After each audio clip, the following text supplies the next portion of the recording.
Lone Wolf Customs Junkyard Charger. I'm draining the oil out that I put in. And I'm going to put a bottle of Lucas and a bottle of Engine Restore. A buddy of mine told me that on a car he did, lifters were chattering like crazy. You couldn't freaking stand to even drive it. He put that in there. It stopped the lifter ticking. Let's try it out. Well, bearings got enough gap that the oil light flickers when she's at operating temperature and idling, so thicken the oil. So, yep. And then I'm gonna let it run for a long while until it either dies or whatever.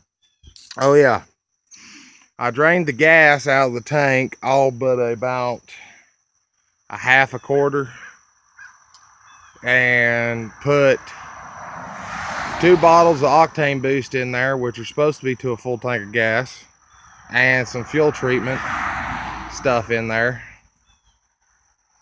So the octane should be back up there where it should be, maybe even beyond where it's supposed to be. But doo-doo-doo, back a sec. All right, put both the bottles in. Now Lucas, of course, is extremely thick, so give yourself plenty of time for it all to go to the bottom, so you can check your dipstick and see how much of the old oil you need to put in.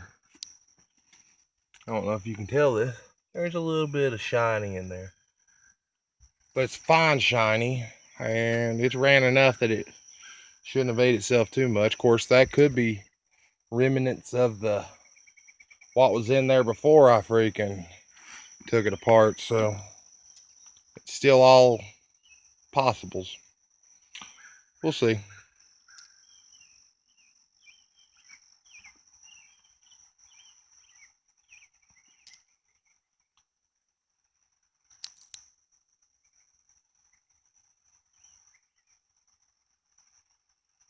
But back in a sec. All right, after you top it off with oil and all that, see what it does.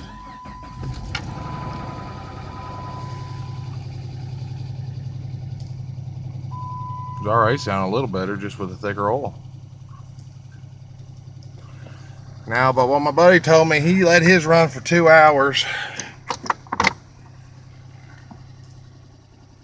Basically, whenever it quit making noises, he shut it off and let it cool off, and overnight, whatever.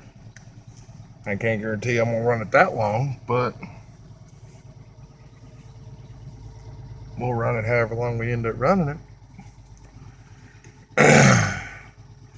That darn restore stuff, hell, that shit's fucking black blue, so I don't know. I guess we'll figure it out. We're doing that at such and such miles, so I guess here in a little while I'll come back and I guess see what the hell it's doing.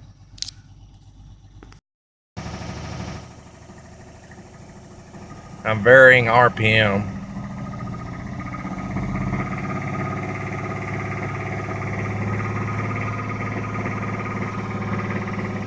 So it'll coat everything or do whatever the hell it's supposed to.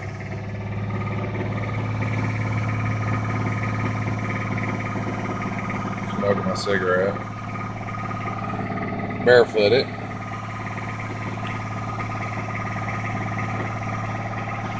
Realistically, since this is a junk engine, if it blows, then it blows. It ain't really that major of an issue, except for I don't get to drive it.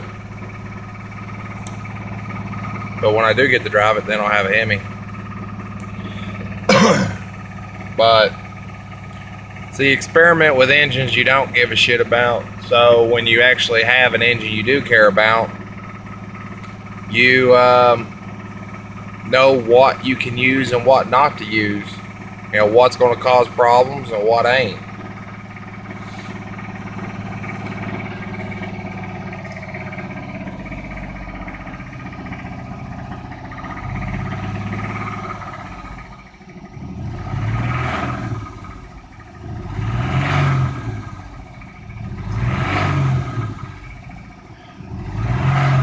See, watch this. Push the pedal.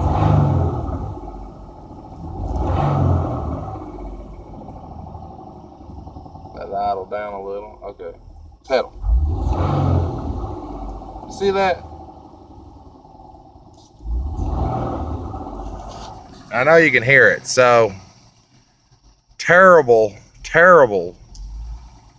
delay between actually hitting the pedal and all that. Plus, good luck figuring out where the hell the damn pedal sensitivity is. You give it gas to hold it at one spot and it overshoots where you're wanting it to be. This drive-by-wire shit really sucks. I haven't reset it since I programmed the key and all that shit, so maybe if I reset it, maybe it would act different, but so far I'm not liking the drive-by computer bullcrap type shit.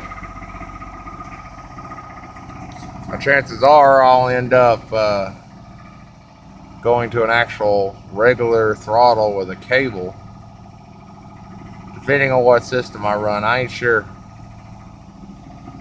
Right now I'm debating between the same old things I was. Factory brain stuff, which I'm not sure if will work or won't work due to the key bullshit. Or aftermarket ECM like Mega Squirt or something like that. Or carbureted. And honestly, the more and more I think about it, and the more and more I play with this, the more the carburetor seems like a better idea. Now, I'm not saying I'm guaranteeing it, but carburetor, I don't need nothing fancy, and I don't need to learn any new fancy bullshit to make it function. Versus the computer aspect, I'd have to learn how to operate that and maybe even pay people to freaking program my car. Versus the carburetor, I already know how to tune all that shit. I don't know.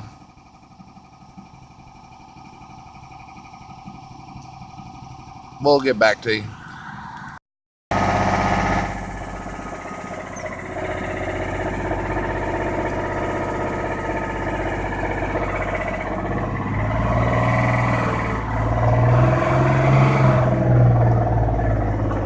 Pedal's clear to the floor. I'm glad I caught that on YouTube.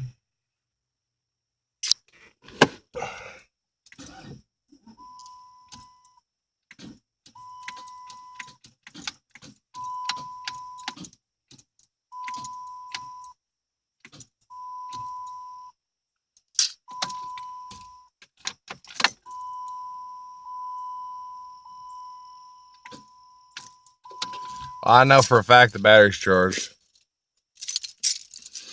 Well, ladies and germs, I believe that was it. I guess something gave. Exactly what, I don't know, but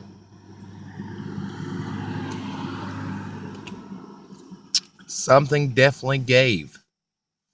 Considering the oil light was on, probably spun a bearing and locked her down.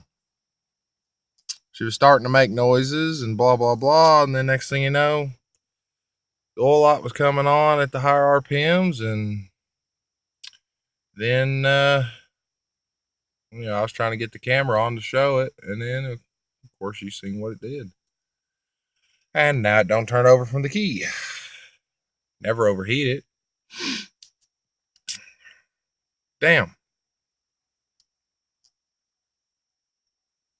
It does suck. Oh, let's step out here. See what the hell we got looking at. Didn't throw a rod. At least that would have been more interesting. And of course, she's hot.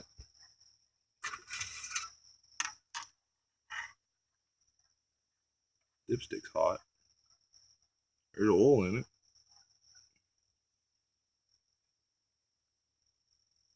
I don't think you can see. Oh, there you can see a little. Bass boat flakes. She ate herself. Question is, what exactly ate? Was this a rod failure? Crank failure? Because I didn't do nothing to the crank. Do-do-do. Well, now you know, folks, if you shellac your bearings in, it doesn't really give you any more benefit. I say, truthfully, from the first crank till now,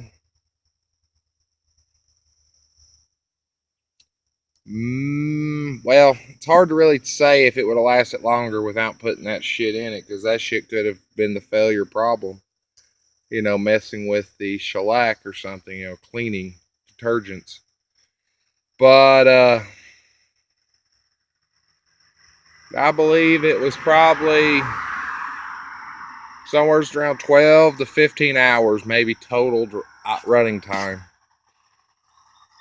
between the first time cranking it, after I put it together and got the key, what time I played with it, driving it up the road and back, the dead gas issues, so on, so on, so on.